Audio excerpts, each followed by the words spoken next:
Maintenant, on va voir quelques techniques pour apprendre à s'orienter justement avec la nature, principalement le soleil. J'aurais bien aimé te faire les étoiles, mais j'ai pas l'équipement adéquat pour pouvoir filmer en pleine nuit. Donc, tu auras les explications dans le livre et voilà. Mais au moins, tu seras capable de t'orienter n'importe où dans le monde avec aucun matériel sur toi. T'orienter approximativement. Je vais te montrer la première technique. Donc là, tu vois, le soleil, il est à son point le plus haut. Il est 14h07, c'est-à-dire qu'on est au midi solaire. Je vais prendre ma boussole. Je vais pas trop m'approcher parce que comme tu peux voir, si on approche le téléphone, ça dérègle tout. Et je vais pointer justement le sud avec ma boussole. Je vais la pointer vers le soleil. Et comme tu peux le voir, on est aligné directement dans l'axe sud-nord. Donc c'est-à-dire que le nord, il est derrière moi et le sud, il est devant moi. Donc là, sans boussole, sans rien, si je pars dans cette direction-là, je vais aller plein sud. Si je me retourne et que je pars dans cette direction-là, je vais aller plein nord. Donc forcément, après, à 90 degrés à chaque fois, je trouve mes points cardinaux. Deuxième technique, donc celle-là, elle m'a déjà sauvé la vie. Je suis venu me tailler un bâton et je vais aller le planter dans le sol.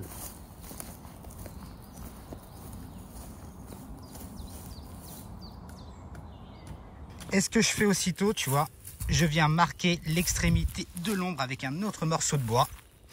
Et là, je vais attendre un peu. J'ai attendu un peu plus de 50 minutes pour que tu comprennes bien la méthode. Donc, j'ai placé mon premier bâton, mon premier repère. Ça, c'est l'ouest par rapport au soleil. Le deuxième bâton que je viens de placer là, c'est l'est par rapport au soleil. En fait, le soleil, il se lève à l'ouest et il se couche à l'est. Parce qu'on est dans l'hémisphère nord. Si on était dans l'hémisphère sud, et ben en fait, ce serait l'inverse. Donc là, je prends un bâton, je viens m'aligner entre les deux. Donc là, j'ai une ligne ouest-est. L'ouest est par ici, l'est est par là. Ensuite, j'ai une deuxième baguette, je la pose perpendiculairement sur la première. Tu vois, je vais créer un angle droit. Donc là, j'ai le nord, là, j'ai le sud. Le sud qui est confirmé par le soleil. Donc là, j'ai posé la boussole, tu vois, qui vient confirmer notre expérience. Là, on a juste un petit décalage du nord par rapport à la baguette, parce que tout simplement, là, avec le soleil, nous, on a le nord géographique. Ça fonctionne avec le nord magnétique, ce qui fait qu'on est obligé d'appliquer une petite déclinaison magnétique, qu'on verra tout à l'heure, pour avoir directement le bon axe du nord. Autre tips avec la méthode justement que je viens de te montrer avec le bâton et le soleil. Donc là, je vais l'exagérer pour que tu puisses comprendre. On a vu que lorsqu'on a mis notre bâton perpendiculairement à notre axe ouest-est, on obtenait le nord et le sud.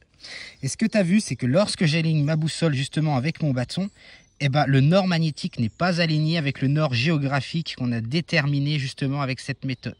Donc si tu es vraiment dans la merde sur le terrain, si tu n'as aucune déclinaison magnétique, si tu as oublié de la prendre ou si tout simplement tu l'as perdue et si tu n'as aucune connexion internet, eh ben, tu peux utiliser cette méthode pour déterminer à peu près la déclinaison magnétique. C'est-à-dire que tu vas compter le nombre de degrés dans lequel tu vas tourner ton cadran, de manière à ce que l'aiguille du nord rentre dans le nombre de degrés que tu as retiré ou ajouté justement pour pouvoir aligner ton nord magnétique avec ton nord géographique, c'est à peu près, grosso modo, avec une petite marge d'erreur, ta déclinaison magnétique locale. Pourquoi les techniques solaires comme ça marche, que c'est fiable, que c'est partout pareil sur Terre, mais qu'on a une perception différente de l'hémisphère nord à l'hémisphère sud et qu'on inverse nos lignes. Je vais te vulgariser ça très clairement, ok? Je ne vais pas rentrer dans des détails physiques.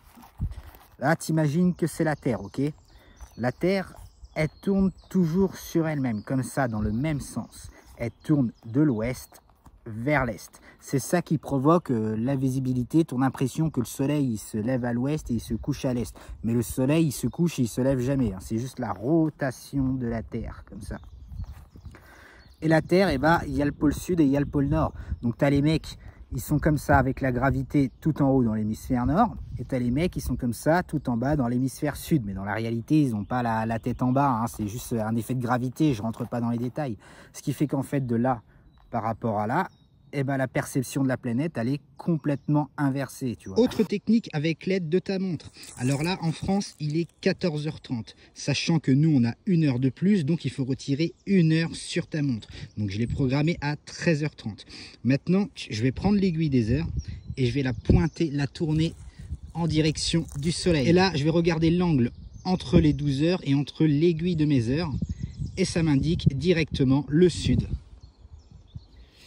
tu vois, je vais me rapprocher un peu.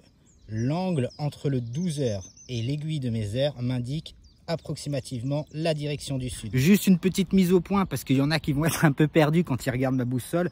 Moi j'ai un modèle qui est assez spécifique, tu vois. En fin de compte, l'aiguille noire, moi elle indique le sud. L'aiguille rouge, moi elle indique le nord. Et là je vais te montrer justement la limite des méthodes de survie. C'est pour ça qu'il vaut toujours mieux avoir une boussole non seulement sur toi mais une deuxième dans ton sac à dos. Parce que cette méthode, tu vois, une fois que le ciel il est couvert comme ça, eh ben, tu n'as absolument plus aucune ombre. La méthode ne fonctionnera pas. Là, même là, tu vois, je suis à peu près à l'heure du midi solaire. Je vois absolument aucune trace du soleil. Donc, je ne peux pas m'orienter de cette manière. Pour ce qui est de la méthode de l'horloge solaire, tu feras exactement la même chose. Dès le matin, dès que tu constates les premiers rayons de soleil, tu viens planter ton bâton et tu viens marquer l'ombre. Et au fur et à mesure de la journée, que l'ombre va se décaler, eh ben, tu viens rajouter un bâton, tu viens rajouter un bâton, tu viens rajouter un bâton. Ce qui fait qu'en fin de compte, si tu es toujours bloqué sur ta situation le lendemain, eh ben, tu vas pouvoir approximativement estimer l'heure de la journée, si on est très tôt le matin, si on est tôt le midi, si on est plutôt en fin d'après-midi, voilà, en observant le déplacement de l'ombre sur tes témoins. Deuxième technique, elle fonctionne avec les doigts.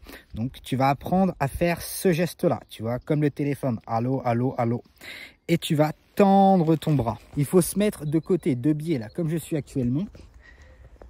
Tu fais la technique du téléphone et tu viens poser ton doigt sur l'horizon, comme ça. À chaque fois que tu montes d'un cran vers le soleil, ça fait 1 heure. Donc là, moi, je te le fais dans le réel. Tu vas peut-être pas avoir la même vision que moi. Il me reste 1 heure. Je prends mon point de repère. Il me reste 2 heures. Je prends mon point de repère. Il me reste 3 heures. Donc là, aujourd'hui, on est le 11 avril 2025. Le soleil, il se couche sur ma position à Vire-Normandie à 20h50. Il est actuellement 17h50. Donc on arrondit à 18h, ça laisse de 18 à 19, de 19 à 20, de 20 à 21. Donc tu vois, la technique, elle est approximative, mais ça te donne quand même une bonne idée de ce que tu peux faire et ne pas faire. Là, par exemple, à cette heure-là, je vais commencer à monter mon campement. Le temps de trouver un bon emplacement, le temps de tout sortir, le temps de tout monter, le temps peut-être d'allumer un feu, d'aller chercher du bois, de préparer mon foyer. Ça peut aller très très vite. Donc en général, quand il te reste 2-3 heures maximum avant que le soleil se couche, c'est là qu'il faut que tu commences à te faire un abri. C'est là qu'il faut que tu commences à te protéger au lieu de t'asseoir comme un gland, comme ça, sur une souche, à attendre que quelque chose arrive qui n'arrivera pas.